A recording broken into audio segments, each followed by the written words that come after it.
बहुत बहुत स्वागत है भगवद गीता की कक्षा में। तो हम लोग अभी प्रार्थना करेंगे, फिर हरे क्लास कृष्ण को स्टार्ट माताजी, करते हैं। जल्दी प्रणाम। हरे कृष्ण, हरे कृष्ण, हरे कृष्ण।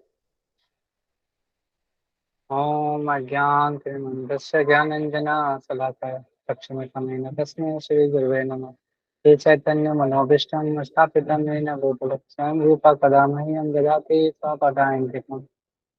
वन्देऽहं श्रीगुरो श्रीयुतापदकमलं श्रीगुरून् वैष्णवं सश्रीरूपं साग्रतं साग्रमगवान्तं तं सजीवम् साद्वैतं सावधूतं प्रेमसंयुतं कृष्णचैतन्यदेव श्रीराधा कृष्णपादां शरणं श्रीविशाखावितांश्च। हे कृष्ण करुणा सिंधु दीन बंधु जगतपते गोपेश गोपिकांत राधाकांत सत्य कांचन गौरंगी राधे वृंदावनेश्वरी विश्वाम सुते देव परमामि हरि प्रिय पांचाकल्पतरुभ्यश्च कृपा सिंधु पिता नाम पावनेभ्यो वैष्णवेभ्यो नमः। जय श्री कृष्ण चैतन्य प्रभु नित्यानंद श्री अद्वैत शिवासुति गौर भक्तवृंद। हरे कृष्ण कृष्ण कृष्ण हरे हरे, हरे राम राम राम हरे हरे। चल भगवद गीता की जय, श्रील प्रभुपाद की जय। हरे कृष्ण। तो बहुत बहुत स्वागत है। आज हम लोग गीता के दूसरे अध्याय के 61 श्लोक पढ़ेंगे।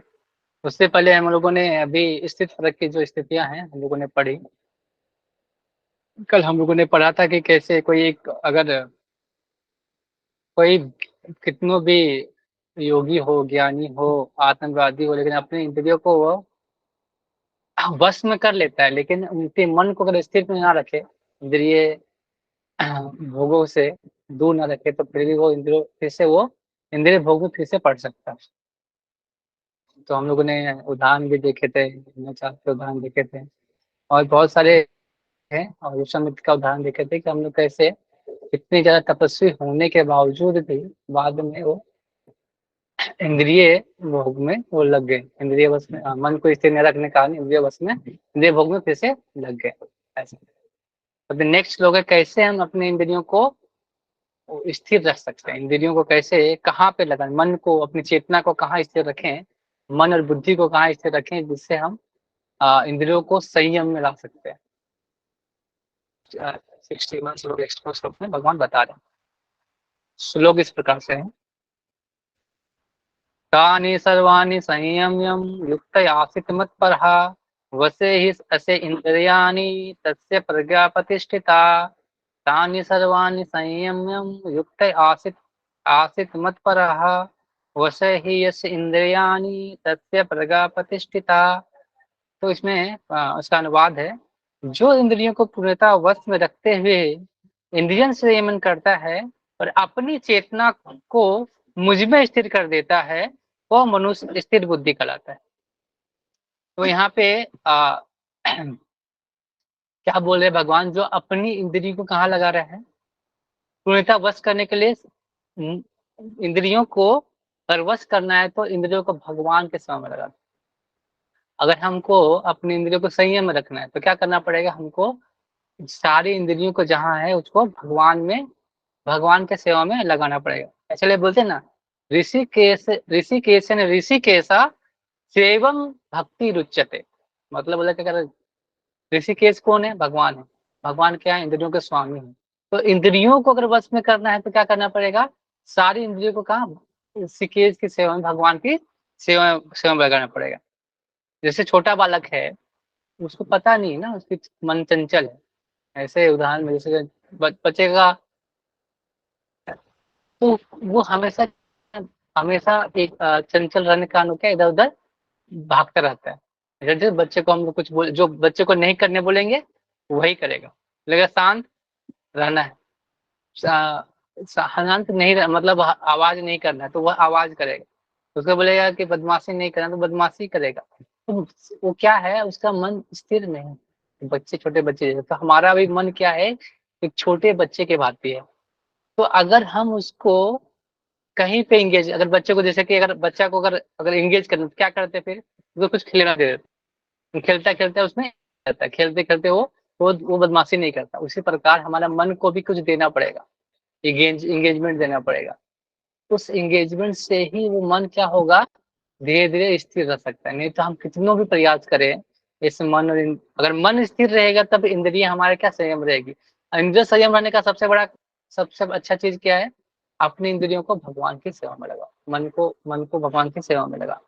तो इस तात्पर्य में प्रपात लिख रहे हैं दो उदाहरण में, दुर्वासा मुनि और जो है एक अम्बरीश महाराज के बारे में, कि दोनों की एक एक योगी की अवस्था में और अम्बरीश महाराज एक भक्त की अवस्था में। तो दोनों की स्थिति के बारे में लिख रहे हैं कि कोई कितना भी योगी और भक्त का जो स्तर है, इसमें भागवत में इसके बारे में बताया गया, इसको स्टोरी आती है। तो ये दोनों के बारे में भगवान प्रभुपाद एग्जाम्पल देकर समझाना चाह रहे हैं कि अगर और कितनों भी आप योगी हों और फिर क्या भक्त का स्तर कितना ऊंचा होता है, उस स्तर को बताने के लिए कर रहे हैं। तो भगवान हमेशा क्या करते हैं ना कि अपने भक्तों के माध्यम से कुछ ना कुछ अगर कुछ एग्जाम्पल भी देना तो अपने भक्तों के माध्यम से दे देते हैं, अपने भक्तों के माध्यम से उसको करवा देते हैं। तो ये इंद्रियां जो बहुत मुश्किल से संयमित होती है, आपने आप कितनों भी चाहते हैं कि हम इंद्रियों को संयम रखें, लेकिन ये इंद्रियां इतनी इतनी जल्दी से संयम नहीं हो सकती। बार बार हम लोग चाहते हैं कि जो जो चीज हम लोग नहीं करना चाहते, वही चीज हमारे हमारे साथ समक्ष होते रहती है, वही चीज हमारे समक्ष होते रहती है। तो यही अ, एक कहानी आती है अमृत समाज और अ, दुर्वासा मुनि। तो दुर्वासा मुनि को थोड़ा ये स्टोरी को जानते हैं, इस स्टोरी से हमको दो चीज पता चलेगी कि बहुत सारे योगी लोग हैं जो इंद्रियों को वश करते हैं, वो दिखाते हैं कि हम वश कर लिया है, लेकिन बहुत उनका कुछ एक सिचुएशन आता है तो उनकी इंद्रिया जो वशता है वो भंग हो जाती है, लगता है कि वो नियंत्रित हो जाती अनियंत्रित हो जाती है। तो उसके बारे में पढ़ेंगे, लेकिन जो भक्ति करते हैं उनका स्तर कैसा है उसके बारे में। तो दुर्वासा मुनि शिव जी के अंश माने जाते हैं। उनको जाने जाते हैं कि बहुत जल्दी वो क्रोध में आ जाते हैं और बहुत जल्दी वो संतुष्ट हो जाते हैं, ऐसे ऐसे ऋषि माने जाते हैं। और वहीं एक है महाराज अम्बरीश महाराज। अम्बरीश महाराज का स्टोरी आता है 9वें स्कंद में, आप पढ़ सकते हैं। 9वें स्कंद के 4थे अध्याय में इनके बारे में चर्चा चर्चा आती है। तो दुर्वासा मुनि योगी हैं और अपने इंद्रियों को बस में किए हुए हैं, और एक तरफ राजा जो है अम्बरीश महाराज, वो क्या थे, कृष्ण भक्त थे और पूरा जीवन अपना क्या किया दिया था, भगवान की सेवा में लगा दिया था। तो यहाँ पे यहाँ पे एक 9वें स्कंद में एक श्लोक है, उसको थोड़ा पढ़ते हैं, उसके बाद फिर आगे के स्टोरी में पढ़ेंगे। उसमें क्या भगवान के बारे में वो क्या लिख रहे हैं। सवीव मना कृष्ण पदारविंदो अचांसी वैकुंठ गुणानुवर्णे करो हरे बंदे मार्जनादेशु श्रुति चक्राच्युते सक्त द्वे मुकुंद लिंगाय दर्शने दर्शयो तदा भृत्ये अगसर्प असंगमम् घानम च तप्ता सरोज सरोभे श्रीमतुलसया रसनाम तद अर्पिते पादो हरे क्षेत्र प्रदान सत्कर्णे शिरो ऋषिकेशा पदावन्दने कामं च दास्य न तु काम कामया यथोत्तम श्लोके जनाश्रय रतिः। तो इसमें लिख रहे हैं भागवतम में कि अम्बरीश महाराज कैसे थे और अपना जीवन कैसे तो यहाँ पे लिखते हैं तात्पर्य प्रपात, राजा अम्बरीश ने अपना मन कृष्ण भगवान कृष्ण के चरणार रविंद्रों में स्थित कर दिया था। तो अपना मन को कहाँ पे स्थित किया, भगवान के चरण में। भगवान के अपना मन कहाँ स्थित किया, भगवान के चरण में। तो वही हमें बता रहे हैं कि अपने मन को अगर स्थिर रखना है तो भगवान के चरणों में लगाना पड़ेगा। उसके बाद अपनी वाणी भगवान के धाम की चर्चा करने में लगा दी। जैसे हम लोग वाणी से क्या करते हैं, दूसरे के बारे में क्या करते हैं, ईर्ष्या के भावना उसके बारे में बताते हैं, उसके बारे में बताते, लेकिन इन्होंने क्या किया, अपनी वाणी को पूरा भगवान के धाम भगवान के बारे में चर्चा करने में लगा दिया। भगवान बोलते हैं ना कि अगर मुझे कोई भगवान का नाम यश गुण लीला के बारे में प्रचार करता है तो वो भगवान को बहुत प्रिय होता है। वो क्या करते थे, अपनी वाणी के माध्यम से पूरा भगवान के धाम की चर्चा और भगवान के बारे में चर्चा करते थे। अपने कानों को भगवान की लीलाएँ सुनने में करते थे। और क्या करते थे, वो हमेशा भगवान की लीला सुनने के लिए अपने कर्णों का उपयोग करते थे। ऐसा नहीं कि अपनी तारीफ़ें सुनने के लिए। लोग क्या करते हैं, अपना क्या करते हैं, अपना प्रशंसा सुनने के लिए क्या करते हैं, कानों करते हैं या गाना सुनने के लिए। लेकिन वो क्या किए, अपना पूरा कर्ण भगवान को लीलाओं को सुनने के लिए दे दिया। उसके बाद अपने हाथों से, हम लोग हाथों से क्या करते थे, भगवान का मंदिर साफ करने में लगा। तो भगवान का मंदिर साफ करते थे, मंदिर साफ-सफाई करते थे, हाथों से, अपने हाथों से साफ करते थे। ऐसा होता था। जैसे हम लोग भी भक्त है क्या करते हैं, मंदिर में जाते हैं तो हम लोग क्या करते हैं, भगवान की सेवा में हम लोग मंदिर में सफाई करते हैं। तो वो सफाई करते हैं तो हमारा भी हृदय मार्जन होता है। बोलते हैं ना, तो वो मार्जन हमारे हमारे हृदय में होता है। तो अगर अगर हम मार्जन जितना ज़्यादा मार्जन करेंगे तो हमारा हृदय भी उतना ज़्यादा मार्जन होगा। तो वो सफाई करते थे। अपने हाथों का क्या यूज़ कर रहे हैं? भगवान के मंदिरों को सफाई करने। अपनी आँखों को भगवान का स्वरूप देखने में। वो भगवान के स्वरूप, जो भगवान के जैसा स्वरूप है, उनको देखने में क्या करते थे? अपने आँखों का उपयोग करते थे। ना कि दूसरी चीज़ों को देखने में। दुनिया में बहुत सारे आकर्षण हैं, लेकिन वो क्या करते थे? भगवान के स्वरूप को देखने में अपने आँखों का उपयोग करते थे। अपने शरीर पे है कि अपना शरीर को शरीर का भक्त का स्पर्श करना ऐसा है, जैसे कि हम लोग करते हैं ना कि भगवान, हम भक्तों से मिलते हैं। भक्तों से मिलते हैं तो क्या होता है? आलिंगन करते हैं, डांस भी करते हैं तो हम लोग थोड़ा-सा सटते हैं तो क्या होता है, जैसे जैसे जैसे होता है ना कि जैसा अगर जैसे लोगों के साथ आपका टच होगा वैसे ही लो आपकी क्या होगी, चेतना होगी। जैसे बोलते हैं जो लोकल ट्रेन होता है उसमें वो थोड़ा जैसे व्यक्ति से टच होता है तो उसमें उसमें भी क्या होता है कि उसके मन में क्या होता है, क्रोध उत्पन्न होता है, जैसे लड़ते हैं ना लोकल ट्रेन में। लेकिन जैसे भक्तों में हमें टच होता है तो बोलते हैं, अगर कोई भक्त किसी चीज़ किसी लोग पे टच होता है तो हमारी उसका कुछ चेतना हमारे अंदर भी आती है। तो अगर जैसे भक्तों में अगर हम स्पर्श करते हैं तो हमें क्या, भक्तों की चेतना भी हमारे अंदर आती है, हमारी भक्ति भी बढ़ती है। तो वो यो करते थे, भक्ति में भक्तों के साथ रहना, भक्तों के साथ करना, ये स्पर्श करने से क्या होता है, भक्ति भी हमारी प्रबल होती है। उसके बाद अपने नाक को भगवान के चरणारविंद में भेंट किए गए फूलों की गंध सूँघने में। फिर अपने नाक में जो भगवान के चरण में जो जो फूल आता था उसको सूँघने में करते थे, अपने अपने नाक से। अपने जो जीभ से क्या करते थे, तुलसी दल का आस्वादन करते थे और जीभा से मंत्र भी उच्चारण कर रहे थे, भगवान का नाम उच्चारण कर रहे थे। ये काम जीभा से करते थे। अपने सिर को भगवान का नमस्कार करने के लिए अपने सिर को झुका के भगवान को नमस्कार करने में करते थे। तो और अपनी इच्छाओं को भगवान की इच्छाओं को पूर्ण करने में लगा दिया। इन गुणों के कारण भगवान के मत पर भक्त मत पर भक्त बनने के योग हो गए। तो मत पर भक्त वही होता है जो अपनी इच्छाओं को भगवान की इच्छाओं को पूरा करने में लगा देता है। हमें क्या है कि अगर हम इंद्रियों को अपनी सेवा में, भगवान की सेवा में लगाते हैं, तो इच्छाएँ क्या बन जाती हैं? भगवान की इच्छाएँ बन जाती है। और वो क्या हो जाता है? मत्तपर भक्त बन जाता है। मत्तपर भक्त जो भगवान की इच्छाएँ जो है, उनको पूरा करने के लिए, उनको मतपरा बोलते हैं, मतपरा। अब आगे की स्टोरी ब जानते हैं कि क्या हुआ था। तो एक बार क्या हुआ, अम्बरीश महाराज ने अपनी प्रजा की भलाई के लिए एक व्रत रखा था। एकादशी व्रत यही बोल सकते हैं, या ऐसा ही व्रत रखा था। तो उसी समय जब पावन का टाइम होता है, उस समय दुर्वासा मुनि वहाँ आ जाते हैं। तो उन्होंने बहुत टाइम तक व्रत रखा था और जल पान का टाइम भी जा रहा था। तो वो आ गए, दुर्वासा मुनि। दुर्वासा मुनि ने बोला कि दुर्वासा मुनि को प्रणाम किया उन्होंने और बोला कि आप स्नान कर लीजिए, फिर आपका भोजन का प्रबंध करते हैं। भोजन का हो गया था, उनको प्रसाद देने का मतलब अरेंजमेंट हो गया था, कि प्रसाद ले ले राजा।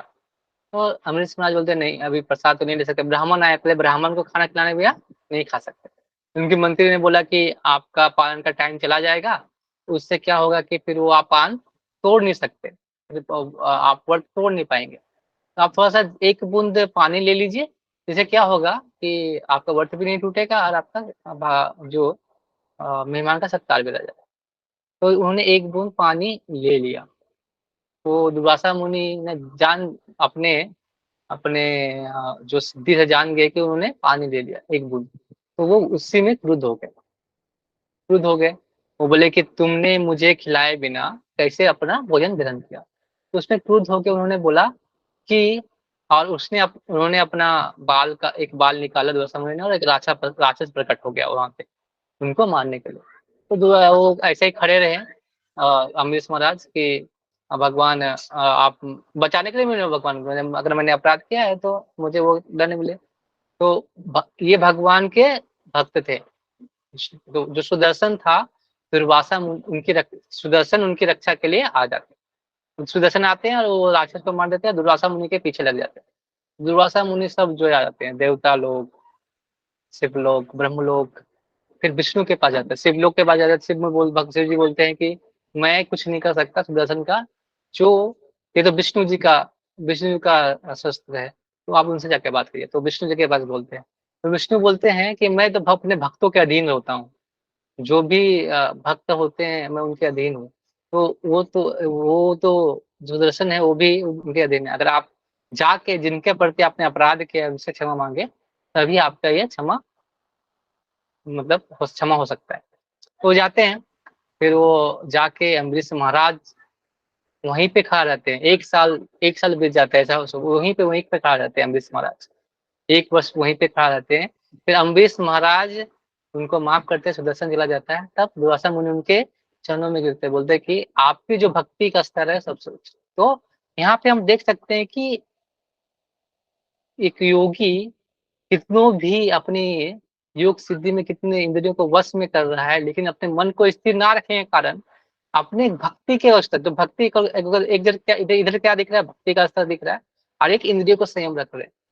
तो भक्ति का स्तर इतना ऊंचा है कि उनको उनकी रक्षा के लिए भगवान भगवान के भी जो सुदर्शन है वो भी आ जाते हैं।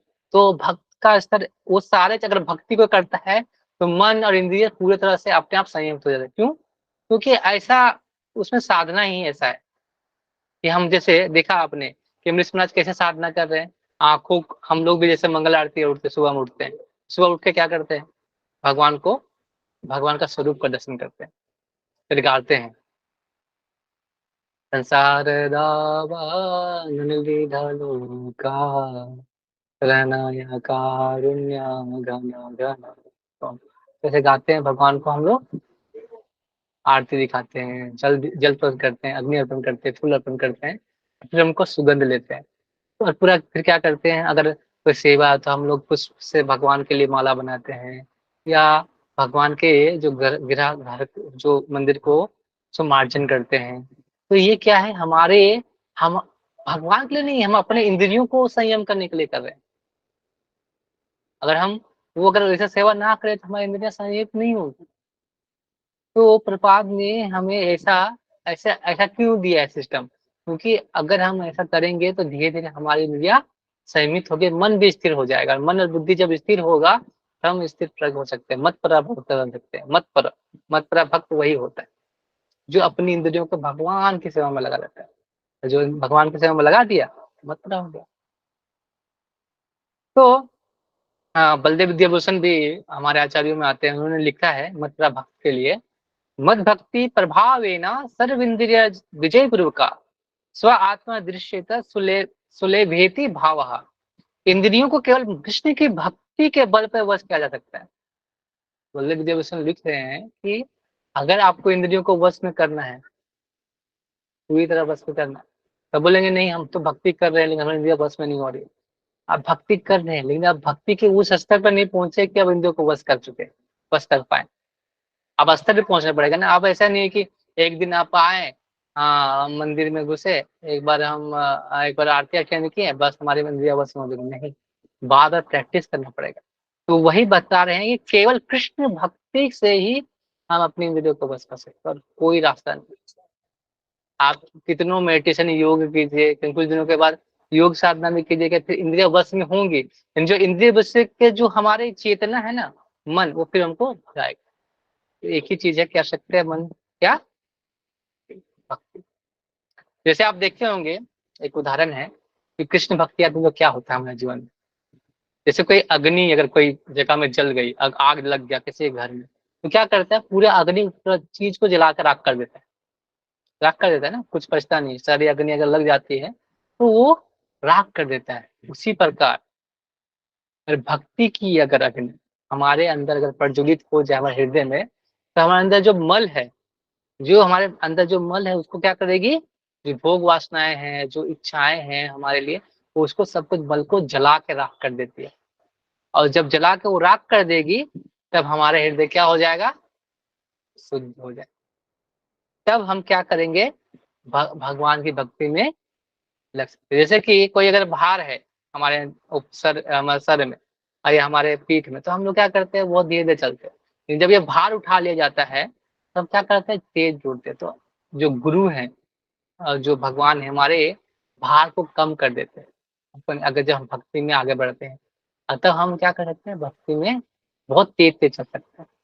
उस समय पहले उसे क्या करना पड़ेगा, वहां पे जाना पड़ेगा, उस स्तर पे जाना पड़ेगा। तभी हम जाके भक्ति को आगे बढ़ा सकते हैं। यहाँ पे लिख रहे हैं कि जिस प्रकार जलती हुई अग्नि कमरे के भीतर सारी वस्तु जला देती है, उसी प्रकार योगी के हृदय में स्थित भगवान विष्णु सारे मलों को जला देते हैं। योग सूत्र में भी विष्णु का ध्यान आवश्यक बताता है, शून्य का नहीं। लोग बोलते हैं शून्य में ध्यान दे, शून्य में कुछ है ही नहीं तो ध्यान क्या करें। हमको क्या है, भगवान के ध्यान करने से ही जो स्वरूप है उसके बारे में करेंगे, तभी हम उसको अपने अंदर डाल सकते हैं। और कोई स्वरूप रहता तभी नहीं हम अंदर में हमारे मन में बैठता है। जैसे जैसे कोई सुनते हैं हम कोई चीज, तो मुझे याद नहीं रखता, लेकिन जो कभी हम कुछ देखते हैं तो हमें याद रखता है, क्योंकि वो स्वरूप, भगवान का स्वरूप निराकार स्वरूप है। लेकिन वो आपको क्या करेगा, निराकार का कुछ संबंध ही नहीं बैठेगा। एक संबंध होना चाहिए। जैसे हम लोग कोई भी लोगों से संबंध कैसे बैठता है, क्योंकि हम लोग वो उससे दिखते हैं, उससे बात करते हैं, इसीलिए हमारा संबंध है। जैसे भगवान से संबंध कैसे जुड़ेगा, भगवान जब हमारे जैसे समक्ष आएंगे, जब हम उनके स्वरूप को जानेंगे, तभी हमारा संबंध होगा। अगर कुछ है ही नहीं तो स्वरूप का संबंध कैसे होगा, शून्य से संबंध कैसे होगा, कुछ कुछ दिख ही नहीं रहा आपको निराकार मतलब, तो आपको कैसे संबंध बना सकते हैं। तो भगवान का संबंध बनाने के लिए वो स्वरूप होना चाहिए, और भगवान का स्वरूप है। बोलते हैं ना, भगवान को तीन रूप से जानते हैं, भगवान ब्रह्म नहीं थी, परमान नहीं थी, भगवान नहीं थी, मतलब तीन है।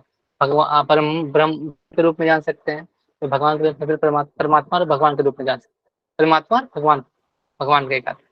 तो तीनों रूप में हम लोग क्या करते हैं, भगवान की स्थिति को जान सकते हैं। ऐसे भागवतम में लिखा गया। तो जो लोग ज्योति को पूजते हैं तो फिर जो लोग थोड़ा सा आगे बढ़ते हैं, फिर थोड़ा सा भगवान के सच्चिदानंद विग्रह के रूप में जानते हैं, तो वो तीनों सच्चिदानंद विग्रह मतलब सत्य चित्त आनंद के स्वरूप। सत्य और चित्त एक में आता है, एक में सिर्फ सत्य आता है, तो ऐसे करके भगवान के स्वरूप है। तो हम लोग भगवान के स्वरूप होते हैं तो हम भगवान का संबंध बना सकते हैं। वे केवल मिक मार्ग खोज में व्यर्थ ही अपना समय गंवाते हैं। हमें कृष्णा भावना अमृत भावित होना चाहिए, भगवान के प्रति अनुरक्त होना चाहिए। असली योग यही उद्देश्य है। तो प्रभुपाद लिख रहे हैं कि असली योग का उद्देश्य यही है कि हमें कृष्णा भावना अमृत बनना है। कैसे, और हमें वृथा इधर उधर ध्यान नहीं लगाना है कि आ, ऐसे स्वरूपों में कि कोई बोल रहा है कि भगवान के ज्योति में ध्यान करो, और ऐसे में वृथा अपने अपने समय गंवाना नहीं। हमें अगर जब आपको कृष्ण भावना बन गया है तो सीधे आप उसी में लग जाइए। यही योग का सब मेन योग का उद्देश्य यही है, कृष्णा भावना बनना, भगवान के साथ अपना संबंध जोड़ना।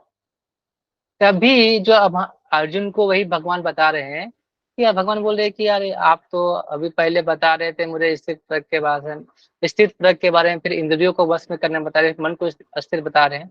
तो यहाँ पे इसीलिए बता रहे हैं कि स्थित प्रज्ञ मतलब ये, स्थित प्रज्ञ में बहुत सारे लोग का मतलब ये नहीं कि इंद्रियों बस हो गया, इंद्रिय बस हो गया तो स्थित प्रज्ञ हो गया, लेकिन ऐसा नहीं होता, क्योंकि मन भी स्थिर होना चाहिए। तो स्थित प्रज्ञ में होने के तक आप स्थित प्रज्ञ में होने के बावजूद भी इंद्रिया बस में नहीं, क्योंकि मन स्थिर नहीं।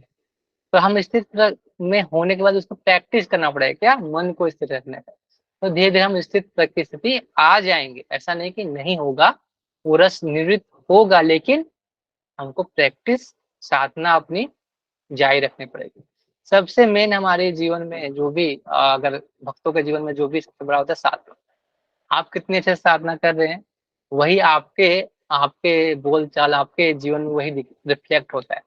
अगर हम अच्छी साधना कर रहे हैं, तो हमें वो धीरे-धीरे आपको भक्ति का वो जो गुणों के अनुभव होंगे। अगर आप साधना आपकी अच्छी नहीं होगी, तो आप फिर से आपको जो पहले वाले जो चीज़ें पास्ट वाले चीज़ें जो जो होगे, फिर से आपको खींचेंगे अपनी ओर। तो हमें साधना में हमेशा प्रबल होना चाहिए, जो माला है, जप है, हम मैंने क्या जप अच्छे से करना है, जप ध्यान पूर्वक करना है, भगवान की लीलाएँ, गुण भक्तों का संग अच्छे से लेना है, ये सारी चीज़ें हमें बराबर साधना में करते रहना पड़ेगा। नहीं तो हम क्या होंगे, फिर से हमको भोग की जो इच्छाएँ हैं, फिर से हमको वहाँ पे लेके जाएँगे और बार-बार हमें दोहराएँगे। तो हमें प्रयास क्या करना है, अपने मन को और इंद्रियों को, मन और बुद्धि जो को लगा के इंद्रियों को भगवान की सेवा में लगा के देना है, तभी भगवान की इच्छाओं में जो भगवान की जो इच्छा वो करना है, तो शायद धीरे-धीरे इंद्रियाँ क्या है, संयम में आ जाएगी। जैसा अम्बरीश महाराज ने किया, अपने पूरा जो पूरा शरीर है, क्या किया भगवान के सेवा में लगा दिया। तो हमें भी प्रयास करना होगा कि हम भी कुछ ऐसे एंगेज में रहें कि भगवान हमका ध्यान हमेशा होता रहे। ऐसा भगवान की सेवा में हम करते रहें। प्रयास कर सकते हैं, ऐसा अभी संभव नहीं, लेकिन हम ट्राई करना चाहिए कि हम हमेशा भगवान का ध्यान हो, ऐसा कुछ करते रहें। ताकि बहुत लोगों का जॉब है, बहुत लोग 9 टू 5 जॉब करते हैं, लेकिन वहाँ भी हमें प्रयास करना चाहिए कि हम ये जॉब भी कर रहे हैं, साथ-साथ में कुछ ऐसा कुछ हो कि हम भगवान का ध्यान हमेशा हो और हम भगवान के सेवा में लग सकें। हरे कृष्ण। किसी का कोई सवाल या किसी का कुछ कमेंट?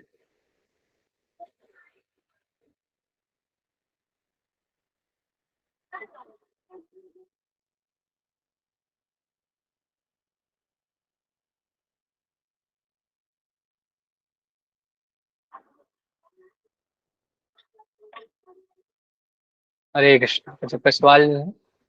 बहुत अच्छा। तो बहुत-बहुत धन्यवाद इस कक्षा में आने के लिए। तो हम प्रार्थना करके परिणाम लेके इस क्लास को समाप्त करेंगे। हरे कृष्णा कृष्ण कृष्ण हरे हरे, हरे राम राम राम। प्रभुपाद की जय। श्रीमद् भगवद गीता की जय। हरे कृष्णा। बहुत-बहुत धन्यवाद कक्षा में आने के लिए। हरे